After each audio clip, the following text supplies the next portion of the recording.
یہ زنا بھی کرے، شراب بھی پیے، چوری بھی کرے، تب بھی جنت میں چلا جائے گا۔ ٹکراؤ مولوی کے ذہن میں تھا، نہ حدیث میں ٹکراؤ ہے، نہ قرآن میں ٹکراؤ ہے۔ پاکی، پلیتی، طہارت، وراثت، اولاد، یتیم، کوئی مسئلہ نہیں، نکاح، طلاق، کوئی مسئلہ نہیں۔ سورہ اخلاص میں نے اپنے عربی خطبہ کے ساتھ پڑھی ہے، اس کا پہلے ترجمہ آپ سن لیں۔ قل ھو اللہ احد، اے پیغمبر محمد الرسول اللہ صلی اللہ علیہ وسلم، جو لوگ آپ کی بات سن رہے ہیں یا جو لوگ آپ پر ایمان لے آنے والے ہیں یا ایمان لا چکے ہیں، ان کو بتا دو اللہ ایک ہے، احد ہے، یکتا ہے، واحد ہے۔ اللہ الصمد، اللہ تعالیٰ بے پرواہ ہے، بے نیاز ہے، اولاد سے، بیوی سے، ماں باپ سے، خاندان سے، دوست سے، اندھیرے اور روشنی سے، دور اور نزدیک سے، کھانے پینے سے، نیند سے، علاج سے، صحت سے، اللہ بے نیاز ہے، اللہ کو کوئی ضرورت نہیں ہے، حاجت نہیں ہے، پرواہ نہیں ہے۔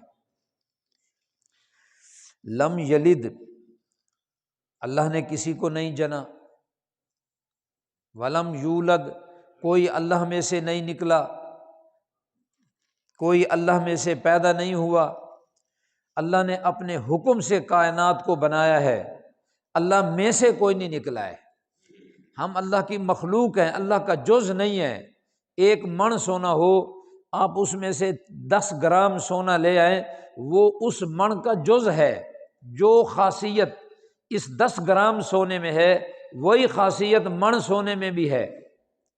اللہ تعالیٰ الگ ذات ہے، مخلوق الگ ذات ہے، کوئی اللہ میں سے نہیں ہے، اللہ بھی کسی میں سے نہیں ہے۔ وَلَمْ يَكُنْ لَهُ كُفُوًا أَحَدٌ، اس کائنات میں کوئی اللہ کا برابری کرنے والا، مد مقابل، ٹکر کا، برابر کی جوڑ، ہم سر نہیں ہے۔ چھوٹے تو ہیں، کمزور تو ہیں، پست تو ہیں، مخلوق اور عاجز تو ہیں، منگتے، سائل، بھکاری، محتاج تو ہیں۔ اللہ تعالیٰ سب سے بے پرواہ ہے، اور کوئی اللہ کی برابری کرنے والا مد مقابل نہیں ہے، ٹکر کا نہیں ہے، برابر کا جوڑ نہیں ہے، کمزور اور پست ہیں، برابری نہیں ہے۔ یہ آیت صحابی کو بہت پسند تھی۔ یہ مسئلہ میں نے 2 مہینے کے درمیان پہلے بھی سنایا ہے۔ وہ صحابی کسی مہم پر امیر گروپ بنا کر روانہ کر دیا، تو راستے میں نماز 5 وہ امیر پڑھاتے تھے، وہ مغرب کی نماز، عشاء اور صبح کی نماز میں کوئی بھی سورت مکمل کرتے تو پھر قل ھو اللہ بھی پڑھ لیتے۔ آپ ہمارے یہاں مسجد مدرسے میں علماء سے پوچھیں تو وہ اس کو غلط بتائیں گے، وہ کہیں جی ترتیب لازم ہے، یعنی ظواہر دین پر، مسائل دین پر زور ہے، روح دین کی سمجھ نہیں ہے۔ اس صحابی کو معرفت رب، روح دین حاصل تھی، اس لیے وہ قل ھو اللہ پڑھتے تھے۔ سورت مریم پڑھی، ختم ہو گئی، اب رکوع میں نہیں گئے، سورت اخلاص پڑھ لی، یعنی قل ھو اللہ پڑھ لی، چھوٹی سی 4 آیتیں 5 آیتیں جوڑ لی۔ اگلی رکعت میں بھی اسی طرح، پھر عشاء کی 2 رکعتوں میں بھی، صبح کی نماز میں بھی اسی طرح۔ تو کچھ دن تو صحابہ آپس میں باتیں کرتے رہے، ایک دن انہوں نے اس کو ایک مسئلہ بنا کر امیر کے آگے رکھ دیا۔ امیر صاحب نے کہا بھی اختلاف نہ کرو، اللہ کے رسول سے جا کے پوچھ لیں گے، اگر تائید مل گئی تو ٹھیک ہے، اگر آپ نے غلط کہہ دیا تو ہم باز آ جائیں گے۔ انہوں نے کہا ٹھیک ہے، اتفاق ہو گیا۔ جب واپس آئے، اللہ کے رسول کو مسئلہ پیش کیا، اللہ کے نبی صلی اللہ علیہ وسلم نے فرمایا بلاؤ اپنے امیر کو۔ امیر آ گئے، اس سے پوچھا بھی تم یہ کام کیوں کرتے تھے؟ صحابہ نے کہا یہ کام تو اللہ کے رسول بھی نہیں کرتے تھے۔ اپنے امیر سے کہنے لگے وہاں راستے میں، تم کیوں کر رہے ہو؟ انہوں نے کہا پوچھ لیں گے پیغمبر سے۔ اب جب پیغمبر کی مجلس میں بیٹھے اور یہ مسئلہ ڈسکس ہوا تو اللہ کے رسول نے امیر سے پوچھا بھی تم یہ کام کیوں کرتے تھے؟ اس نے کہا اللہ کے رسول سورہ اخلاص سے مجھے بہت محبت ہے۔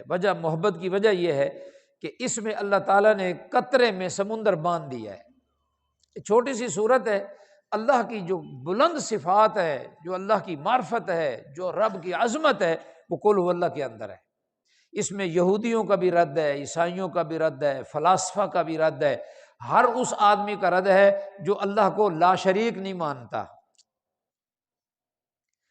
تو اس صورت سے بڑی محبت ہے مجھے۔ اللہ کے رسول نے فرمایا پھر تم سن لو کہ اس صورت کی محبت تمہیں جنت میں پہنچا کے آئے گی۔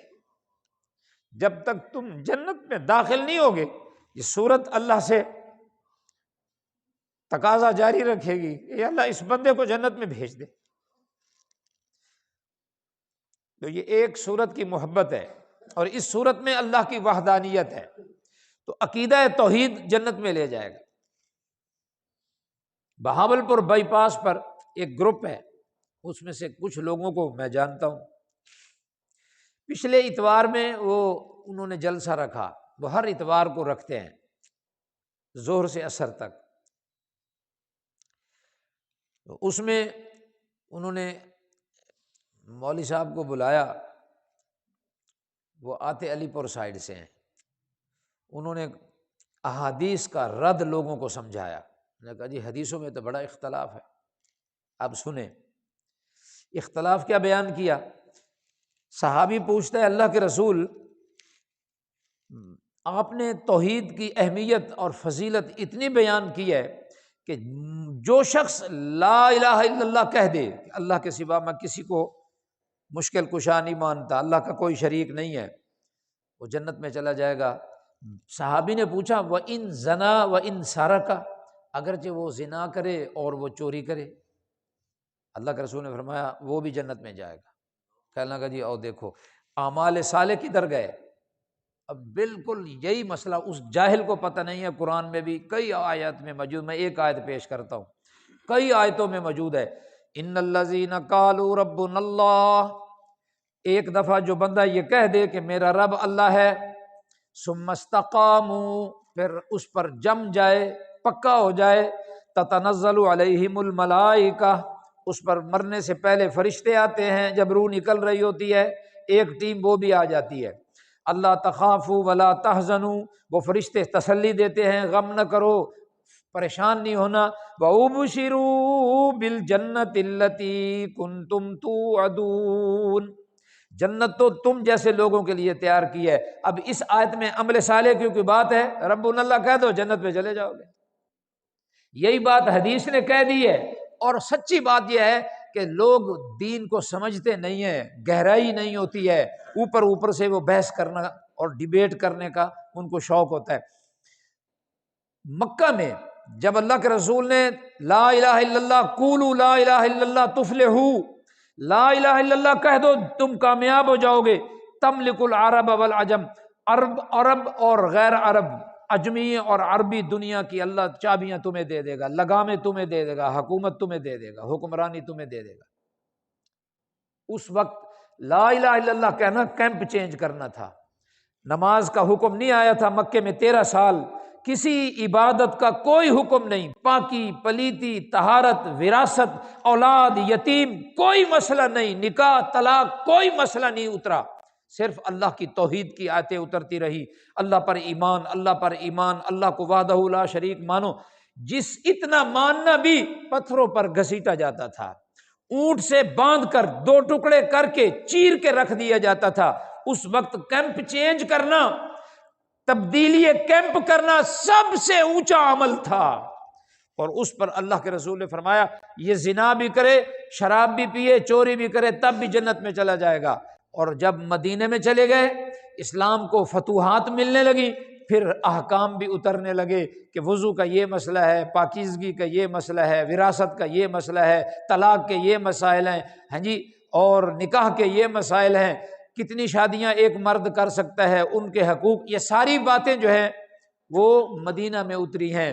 مکہ میں صرف لا الہ الا اللہ کہنا، کیمپ چینج کرنا بھی اتنا جد و جہد تھی، اتنا مشکل معاملہ تھا، جس پر اللہ کا قرآن اور اللہ کا رسول جنت کی خوشخبریاں دیتا ہے۔ اگر یہی مسئلہ حدیث میں آ گیا ہے تو ٹکراؤ مولوی کے ذہن میں تھا، نہ حدیث میں ٹکراؤ ہے، نہ قرآن میں ٹکراؤ ہے۔ ٹکراؤ مولوی کے ذہن میں تھا۔ اللہ اکبر۔